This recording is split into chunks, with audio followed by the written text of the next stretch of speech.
I challenge you to make this dua. Wallah, if the Imam made this dua, you would throw a shoe at him from the back. And look, brother, what's this dua? My dress is like the non-Muslim. My food is like the non-Muslim. My schooling is like the non-Muslim. My appearance is like the non-Muslim. My house is exactly like the non-Muslims. My dreams and my ambitions of owning a house and taking my family on a holiday at the end of the year and driving, every ounce of my body's ambition is exactly like the non-Muslim. My name was Muhammad, I changed it to Mo. My name was Mustafa, I changed it to Steve.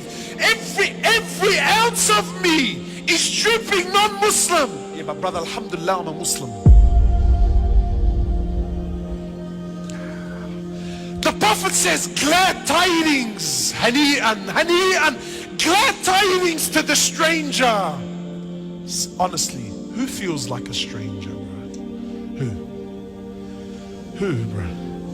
You walk into any restaurant, halal, not halal, Iza, yallah, kullu meshi, brother, bismillah, oh God, brother. We're deep down in our hearts. Where?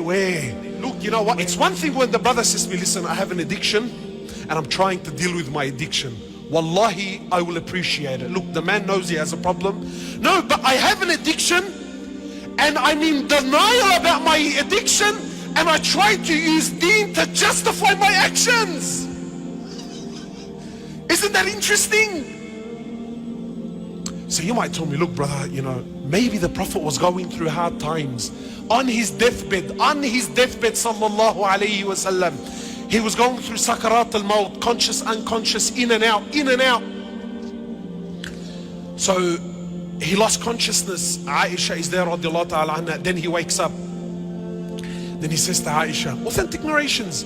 He says to Aisha, imagine, Aisha was 18 years old when the Prophet died. How old was she? 18. And Allah called her and the others in the Quran, Allah called them Ummahat al-Mu'mineen, the mothers of the believers, meaning they have become haram on every man. Yani once the Prophet dies, sallallahu alaihi wasallam, no one can remarry her. 18 in a world and in a society where the man was everything.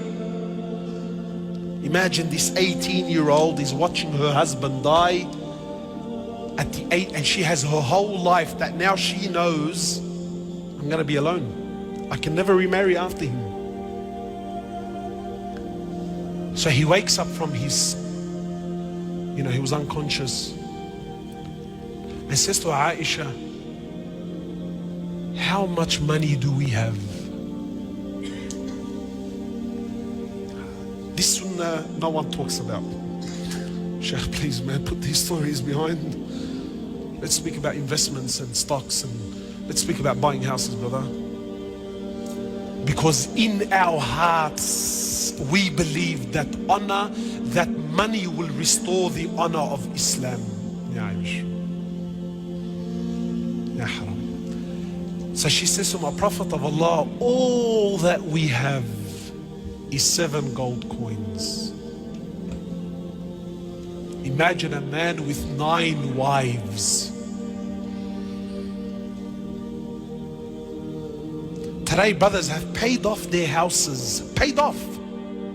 And he's working to pay off the 2nd and the 3rd because brother, I need to leave something for my children, brother.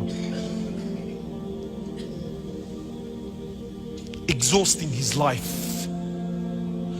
Not halal haram. I don't care about halal and haram. But tell me when the Prophet was dying and there were 7 gold coins between 9 wives, is he a man? Sister, you know the one, I wish I was married to him. What Chanel handbag was he gonna buy you with 7 gold coins? Tell me, man. What hair and makeup studio were you gonna go to on a fortnightly basis? Tell me. What restaurant were you gonna be fine dining in? Tell me. So he says to Aisha, take the 7 gold coins and give them in charity now.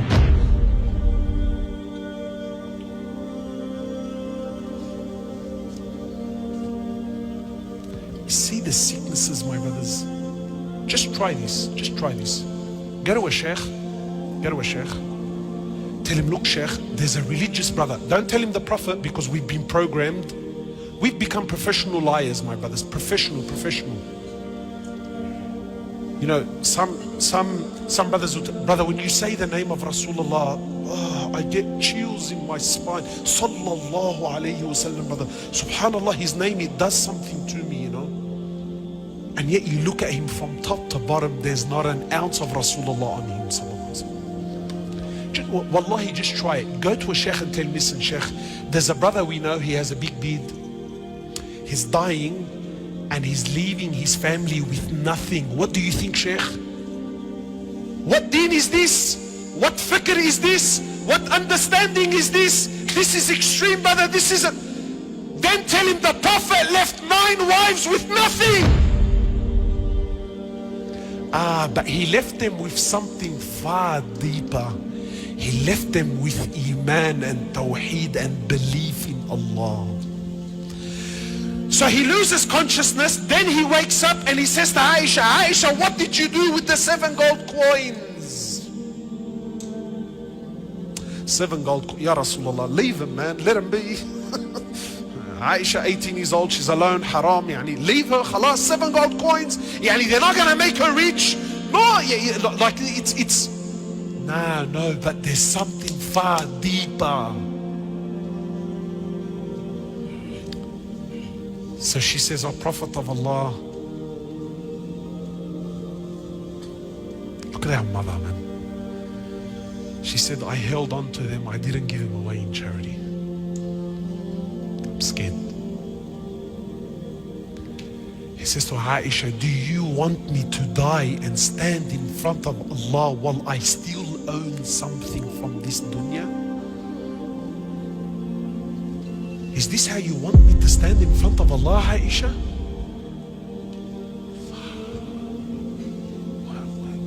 What's going on?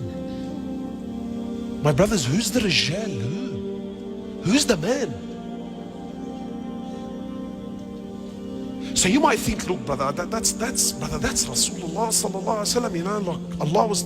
No! In Bukhari, the dua of Rasulullah, Allahumma ja'al rizqa ali Muhammadin qut. Ya Allah, make the rizq of the family. The hadith is in Bukhari. Ya Allah, make the rizq of the family, not just Muhammad. Muhammad and his family, sallallahu. Make the rizq and the provisions of Muhammad and his family the bare minimum. I challenge you to make this dua. Wallah, if the Imam made this dua, you would throw a shoe at him from the back. And look, brother, what's this dua? Because in our hearts, in the sicknesses of our society, a man is determined by his money.